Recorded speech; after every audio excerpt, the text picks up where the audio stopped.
Olá, queridos, a paz do Senhor Jesus, que Deus abençoe a sua vida, Deus possa abençoar a sua casa e toda a família.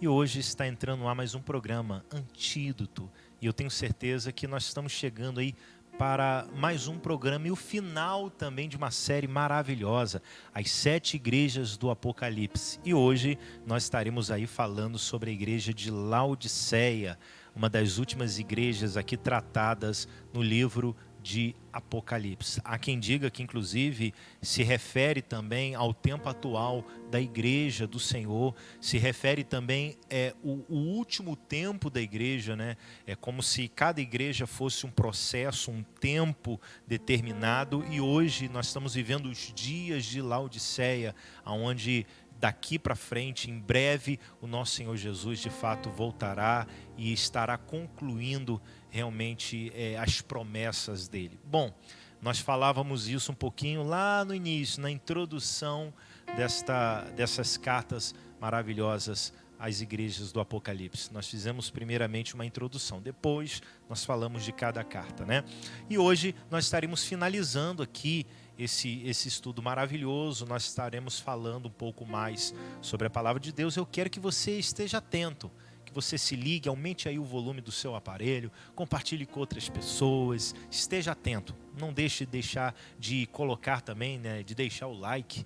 Não esqueça de deixar o like, deixa o like também, isso é muito importante, tá bom? Então vamos aqui, sem prolongas, né? Vamos ao estudo desta carta. Isso está em Apocalipse 3, né?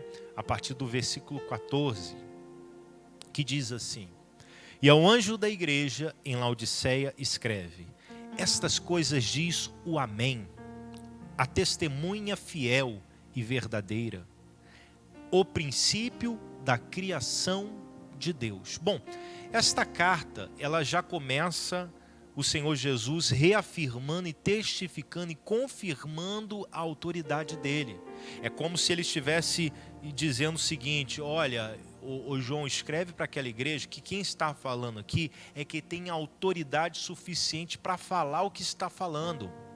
Então ele está dizendo o seguinte: eu tenho a autoridade suficiente.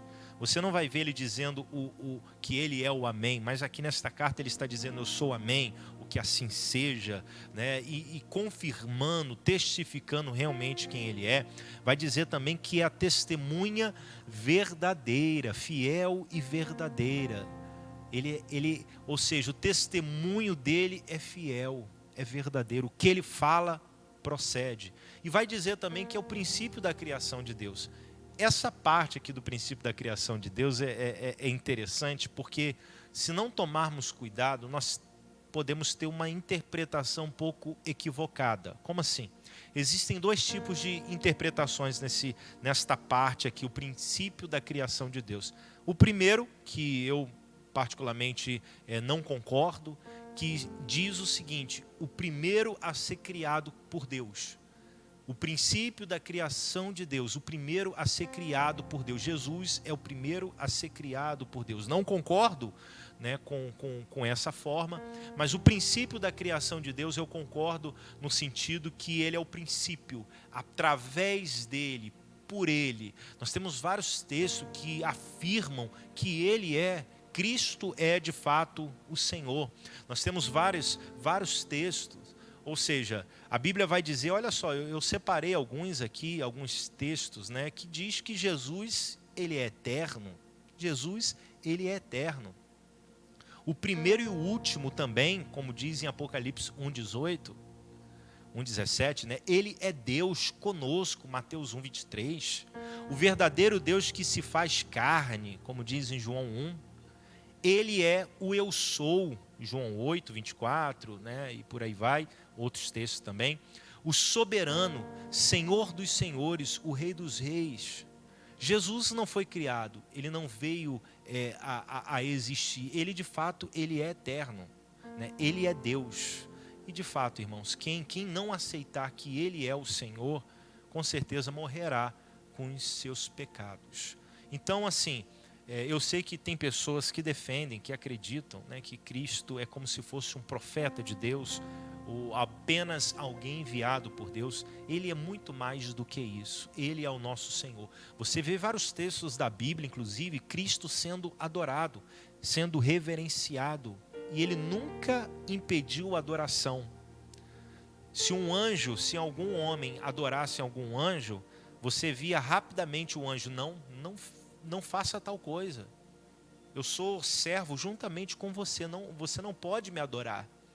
Então, já no caso de Cristo, você vê que Cristo ele permite, né, ali a adoração. Mas o que esse texto está querendo dizer?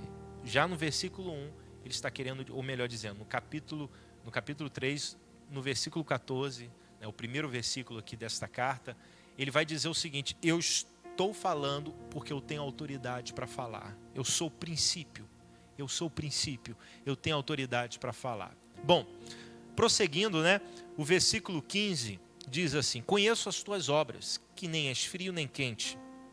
Quem dera fosses frio ou quente.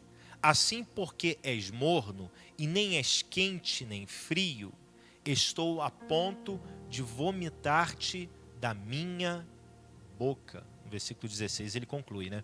Então é necessário entendermos aqui, irmãos, alguns pontos. Existem pessoas que acreditam, né, alguns estudiosos que acreditam que naquela época existiam duas fontes de outras cidades que jogavam, né, liberavam águas, podemos dizer, para Laodiceia. Existiam canos que levavam águas para Laodiceia. Isso, né, as águas de Colossos e as águas também de Hierápolis. Isso é interessante, né? Alguns afirmam isso. E uma tinha água fria, gelada, e outra tinha uma água quente. E quando aquelas águas se misturavam, na verdade, faziam com que as águas de Laodiceia ficassem mornas. O Dr. Rodrigo ele chama atenção para isso porque ele é um arqueólogo, acredito que muitas pessoas conhecem. Ele diz que, assim, arqueologicamente falando, não tem fundamento isso. O que ele acredita mesmo é que tinham águas termais naquele lugar, águas naturais, águas quentes naturais, aquela água saloba, ruim até para se beber. Então, eu particularmente, como é uma pessoa muito conceituada, eu acabo ficando com esse ponto de vista. Mas, enfim, uma coisa é fato, tinham águas mornas naquela cidade de Laodiceia. E quando Jesus ele fala, olha, você não é frio nem quente, ele já está trazendo uma associação até à realidade daquela cidade. Jesus aqui não está falando para a cidade apenas, ele está falando para a igreja dele, para o povo dele. Ele está dizendo o seguinte: vocês são mornos. Vocês são mornos. E no sentido espiritual, o morno espiritual, ele é uma pessoa, um tipo de pessoa indiferente. É aquele tipo de pessoa, sabe, que falta entusiasmo, sabe, falta fé. É aquele tipo de pessoa que não tem, parece, a consciência da sua realidade.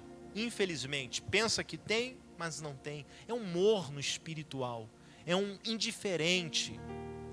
E a gente sabe, irmãos, também que nesse ponto de vista das águas frio ou quente, não necessariamente seria o termo frio, né, a palavra fria aqui significa algo ruim. Porque água fria, ela é boa para se beber. E água quente, ela, né, no sentido medicinal, ela é boa, faz muito bem também. Faz bem para a saúde, faz bem para o corpo. Então Jesus vai falar, vocês poderiam ser frios ou quentes. E nesse sentido, nós temos até o versículo, né, de Mateus capítulo 10, versículo 42, quando Jesus ele promete uma recompensa para quem der uma água fria para um dos seus discípulos. Então o termo frio aqui não necessariamente significa algo ruim, algo no sentido ruim, mas por outro lado, algo bom. Olha, você sacia a sede. E Jesus está falando para aquela igreja, vocês não saciam a sede de ninguém, vocês não trazem cura para a vida de ninguém, ou seja, vocês são mornos, vocês são indiferentes, vocês são medíocres, e eu estou a ponto de vomitar vocês da minha boca. É óbvio, queridos, que quando uma pessoa, vomita, coloca algo para fora, é porque aquilo fez mal a ela. Ela comeu, algo fez mal, então ela coloca para fora. O organismo mesmo acaba colocando para fora. Então Jesus está dizendo, vocês estão fazendo mal ao corpo de Cristo. Vocês não estão desempenhando o papel de vocês como membros do corpo de Cristo. Vocês estão fazendo mal e eu estou a ponto de lançar vocês fora do corpo de Cristo. Irmãos, isso é muito, mas muito sério. Aquela igreja vivia uma mornidão terrível. Aquela igreja não fazia mais diferença na vida de ninguém. Aquela igreja não saciava a sede do sedento. Aquela igreja não trazia benefícios para o corpo de Cristo, para outras pessoas, não trazia cura. Aquela igreja era indiferente, morna no sentido espiritual, medíocre. Você sabe que o medíocre, ele sempre se contenta com o que tem, podendo ir muito mais além, mas ele sempre se contenta por baixo. Aquela igreja vivia isso. Aquela igreja poderia experimentar mais coisas de Deus. Aquela igreja poderia ir muito mais além. Mas ela, cheia de orgulho, de autossuficiência, ela se acovardou e se acomodou com o estilo de vida a qual ela vivia. Irmãos, e nos dias atuais, tem muita gente assim. Muitas pessoas que estão mornas espiritualmente, indiferentes. Pessoas que já não se envolvem mais, pessoas que já não têm mais o fervor do Espírito, calor do Espírito em sua vida. São meros religiosos, vivem uma religiosidade, cumprem alguns rituais, mas já não se envolve verdadeiramente, já não existe amor por aquilo, já não existe verdadeiramente relacionamento. A gente vai falar já já sobre isso. Não existe. E aquela igreja estava morna e seria expulsa do corpo de Cristo. Isso é muito sério. E ele continua com autoridade, falando e dizendo o seguinte, versículo 17: pois dizes, estou rico e abastado, e não preciso de coisa alguma, e nem sabes que tu és infeliz, sim, miserável, pobre, cego e nu. Ou seja, aquela igreja se dizia, ela que falava, ela dizia, eu estou rica. Não, eu estou rica, eu não preciso de coisa alguma. Aquela igreja, ela chegou em um nível de autossuficiência. Queridos, o que o mundo prega é justamente isso, autossuficiência. Alguns chegam até a dizer que a religião é como se fosse uma bengala para os fracos. Então, ela precisa de uma religião, ela precisa depender de um ser, colocar sua confiança em alguém, para que ela se sinta confortável e bem. Mas nós sabemos que o Evangelho é muito mais do que isso. Então o mundo te leva a ser autossuficiente. E aquela igreja, infelizmente, é assim que ela estava, por conta da sua riqueza.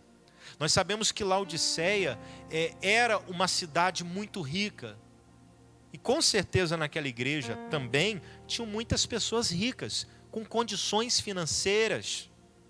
Aquela cidade era uma cidade rica.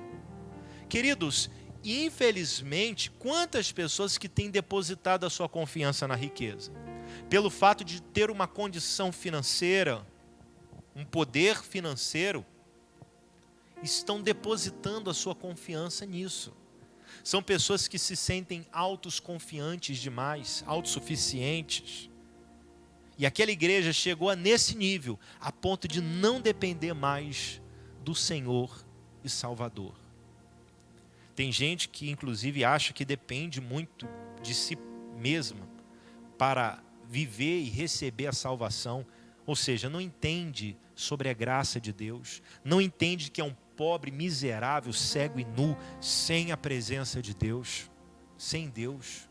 Sem Deus, nós somos como Adão, depois de pecar, onde a nossa nudez fica clara diante de todos. Mas com Deus, nós somos vestidos, e já ele fala um pouco mais sobre isso. Nós somos vestidos de santidade, de roupas brancas. Então, querido, que você que está ouvindo, você que está participando dessa programação, que você possa sempre, constantemente, depender do Senhor. Nunca seja autossuficiente. Nunca acredite tanto em você, mas acredite naquele que está em você. Porque o que está em nós é maior do que tudo aquilo que está no mundo. Eu não estou dizendo que você não tem que ter confiança, que você não tem que acreditar, mas olha, a melhor pessoa para nós acreditarmos se chama Jesus. Não brinque com o pecado, não brinque, não fique flertando, não brinque, não confie em você mesmo, confie no Senhor. Como diz na oração, Senhor, livra-me da tentação. Ele mesmo nos ensinou para que possamos orar pedindo para que Ele nos livre da tentação. Por quê, afinal? Porque nós somos fracos. Precisamos da força e da direção do Espírito para vencermos até mesmo as tentações. Então, aquela igreja, ela tinha uma falta de consciência. Aquela igreja não sabia quem era. Tem muita gente assim, que perdeu a consciência. O nível de distanciamento de Deus era tão grande que aquela igreja perdeu completamente a consciência. Se achava rica, mas era pobre. Se achava que era autossuficiente, mas na verdade estava sendo colocada para fora do corpo de Cristo. Que coisa séria. Dando continuidade aqui, o versículo 18 diz assim, olha o conselho de Jesus. Aconselho que de mim compres ouro refinado pelo fogo, para te enriqueceres, vestiduras brancas para te vestires, a fim de que não seja manifesta a vergonha da tua nudez, e colírio para ungires os olhos, a fim de que vejas. Qual era o propósito do ouro aqui? O ouro refinado pelo fogo, para que aquela igreja viesse se enriquecer. Qual era o propósito das vestimentas brancas dadas pelo próprio Senhor? Para que a igreja pudesse cobrir a sua nudez, a sua vergonha. Qual era o propósito do colírio? Para ungir o olho, os olhos, para que aquela igreja pudesse ver verdadeiramente. Ou seja, aquela igreja estava descoberta, aquela igreja estava cega espiritualmente, e aquela igreja, ela estava pobre espiritualmente. Laodiceia, naqueles tempos, vivia muito do comércio, obviamente, e principalmente essa área de vestimentas. Eles eram muito poderosos nesta área. Lá em Laodiceia também, naqueles tempos, existia um centro clínico de óleos. Olha só, quanto luxo, né? Tinha ali uma escola, um lugar onde pessoas faziam colírios, medicamentos para óleos. Para aquele tempo, para aquela época, era algo novo, era algo magnífico, grandioso. Mas aquela igreja também tinha muita riqueza. Mas Jesus, ele faz um paralelo com a realidade daquela igreja, daquela cidade, mas com a verdadeira realidade, conforme ele via.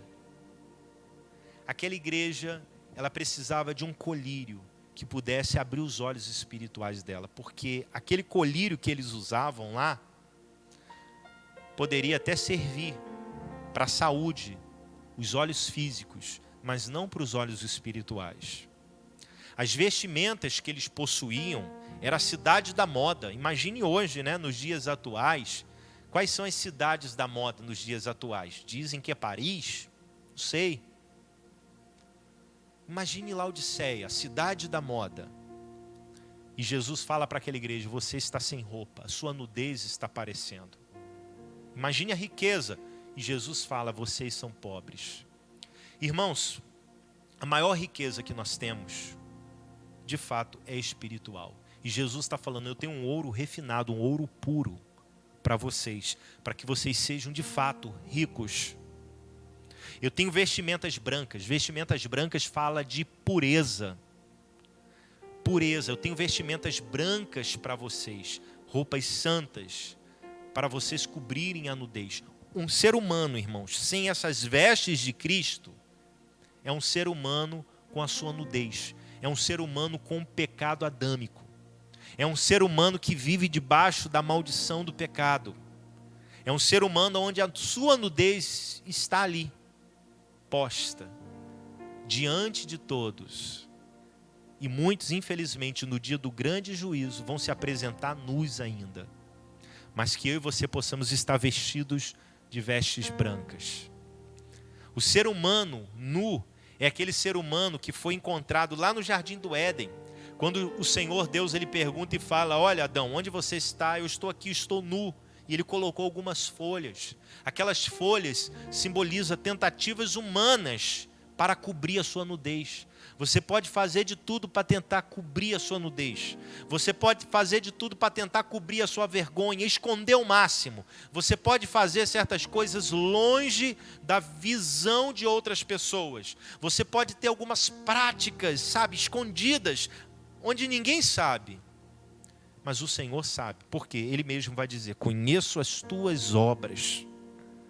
E eu quero dizer para você que essas folhas, essas tentativas, não servem de nada. Então, o Senhor vai lá e coloca vestimentas de fato sobre Adão. Sacrifica ali um animal e coloca o primeiro sacrifício. Isso simboliza o sacrifício de Cristo, irmão. Somente o sacrifício de Cristo pode trazer vestes brancas para nós. Vestes para cobrir a nossa nudez. É por isso que em Cristo nós somos justificados e perdoados. E esse colírio, para abrir os seus olhos, nossos olhos espirituais. A Bíblia não é um livro de receitas comum que a gente vê aí, embora ali tem muita receita, né? A Bíblia não é um jornal comum que a gente lê. Não é uma revista. Não. A Bíblia é um livro espiritual. E ele precisa ser interpretado de forma, de fato, espiritual, com a ajuda e com o auxílio do Espírito Santo. Então que você, nós, possamos sempre ler a palavra e pedir ao Senhor: Senhor, abra os meus olhos para que eu possa ver as maravilhas da sua lei, para que eu possa entender e discernir a tua verdade, a tua vontade que está escrito aqui na tua poderosa palavra. Que nós possamos compreender isso, amém? Caminhando para o final, ele vai dizer o seguinte, o versículo 19, ele diz: eu repreendo e disciplino a quantos amo. Sê, pois, zeloso e arrepende. Aí eu te pergunto, Deus ele repreende? Deus ele repreende e disciplina? Em algumas traduções está escrito, ele castiga, né? Eu repreendo e castigo aquele que amo. Deus castiga? Deus ele disciplina? Deus ele repreende? Bom, a Bíblia diz que sim. Até mesmo porque a Bíblia fala, o Senhor fala que o pai corrige aquele filho que ama. Ele ama o filho, então ele corrige. E Deus repreende sim, irmãos, justamente por amar. Ele não repreende por ira, ele não repreende porque, sabe, está descontando a raiva, às vezes como um pai ou uma mãe faz com o filho, fica chateado e não, eu vou descontar aqui a ira e acaba descontando. Não, ele repreende justamente por amor. É didático, tem a ver com o ensino. Ele está repreendendo. E ele não está repreendendo de qualquer jeito, ele está fazendo o quê? Aconselhando, ele está dizendo, olha, compre ouro refinado no fogo. Ele está repreendendo. E às vezes ele é duro sim na forma de repreender. Às vezes a gente tem uma visão, como repreender. Não, repreendo assim, dessa forma, porque é dessa forma que tem que ser. Ele tem a forma dele, ele é soberano, ele é Deus. Até mesmo porque nós somos diferentes. E às vezes a forma dele repreender um filho é diferente da forma dele repreender outro filho. Não porque Deus ele quer agir diferente, porque nós somos diferentes. Ele sabe como tratar cada um, irmãos. Eu já vi casos de pessoas dizendo o seguinte: olha, eu tenho 2 filhos. Um filho, ele se empenhou para isso. O outro filho, ele acabou indo para as drogas, para isso, para aquilo. E eu criei os 2 do mesmo jeito, eu não entendo. É óbvio que ninguém pode ficar se culpando das decisões de um filho, principalmente depois que ele cresce. Eu não quero gerar aqui um sentimento de culpa no teu coração. Não, não é isso. Mas é um erro, às vezes, a gente fazer isso. Eu, particularmente, eu tenho 2 filhos. E eu não posso dar a mesma criação para um quanto para o outro.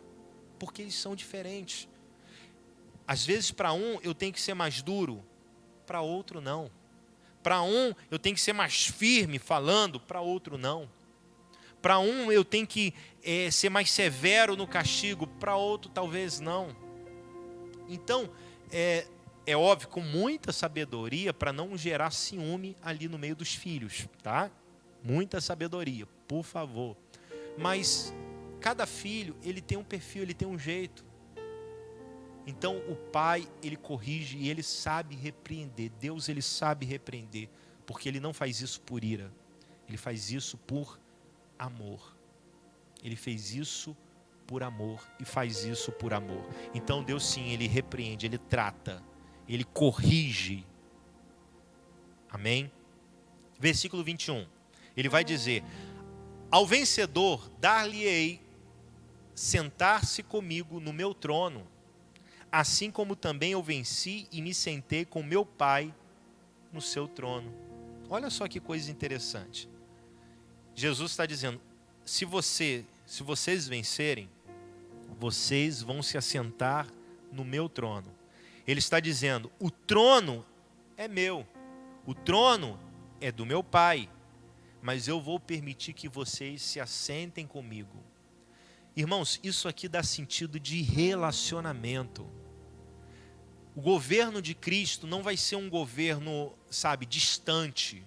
Eu estou governando, eu estou no meu trono, vocês são aí, vocês são meus súditos, vocês fazem apenas o que eu falo. Não, vai ser um governo também de relacionamento. Que coisa maravilhosa. Aí você pode até questionar: será que isso vai dar certo? Vai dar certo, porque na eternidade não haverá pecado, não haverá ciúme, ódio, ira, rancor. Não. Nós estaremos vivendo a eternidade com Cristo, lavados e remidos pelo sangue de Cristo, longe completamente do pecado, porque o pecado, irmãos, que estraga tudo. É o pecado que estraga tudo. Mas nesse grande dia, onde todas as coisas serão renovadas, onde todas as coisas de fato serão restauradas, a eternidade, o governo de Cristo, Ele está dizendo: eu vou permitir que vocês se assentem comigo. Ele está prometendo autoridade, Ele está prometendo para eles relacionamento. Relacionamento. Isso, irmãos, é algo maravilhoso. É algo maravilhoso. E o interessante é que essa promessa, ele acaba falando para esta igreja. Outras igrejas, ele falou coisas diferentes, mas para essa ele está dizendo o seguinte: assim como eu venci e me assentei no trono do meu Pai, vocês vão se assentar também. Meu Deus, que maravilha. Isso é promessa para a igreja do Senhor. Quem tem ouvidos, versículo 22, ouça o que o Espírito diz às igrejas. Isso, irmãos, é para quem tem ouvidos. E você tem ouvidos para ouvir o que você acabou de ouvir? Então ouça, medite, pense e coloque em prática. Amém? Que Deus possa abençoar a tua vida, que Deus possa abençoar a tua casa, que Deus possa abençoar de forma grandíssima a tua família. A gente fica por aqui nesta série tão maravilhosa, as 7 igrejas do Apocalipse. E eu tenho certeza que os próximos estudos bíblicos serão tremendos também. Não esqueça de deixar o like, não esqueça de compartilhar, quem sabe, com outras pessoas esse estudo, o estudo de hoje. Não esqueça, amém? Que você possa ser abençoado através de cada programação que é realizada neste canal. Que Deus possa conceder entendimento a você. Que Deus possa conceder a você esse colírio que abre os seus olhos. A minha oração é que Deus ele possa abrir os seus olhos. Fazer com que você enxergue. Fazer com que você, de fato, entenda. Assim como os olhos de Paulo foram abertos. Os olhos de Paulo físicos foram prejudicados. Mas os olhos de Paulo espirituais, os olhos espirituais foram abertos. Naquele encontro com o Senhor Jesus, naquela visão que ele teve, os olhos naturais, ele perdeu a visão. E há quem diga que ele foi curado, mas ainda assim teve um problema de visão posteriormente. Mas os olhos espirituais de Paulo foram abertos. E a cada dia ele prosseguia em conhecer o Senhor. E ele tinha mais experiências com Deus. E Deus fazia com que ele visse mais coisas, entendesse mais coisas da parte de Deus, da parte dele. E que isso possa acontecer na minha e na tua vida. Que Deus possa abrir os seus olhos espirituais e te conceda entendimento, discernimento. Compre ouro provado pelo fogo, ouro puro, para que você se enriqueça espiritualmente. Adquira as suas vestes brancas para cobrir você da nudez, a nudez do pecado. E busque também este colírio, para que você possa enxergar perfeitamente a vontade de Deus, o propósito de Deus para a tua vida. Amém? Bom, a gente fica por aqui. Que Deus abençoe a sua vida, a sua casa, toda a sua família. E um forte abraço e até a próxima, hein? Deus abençoe. Até mais.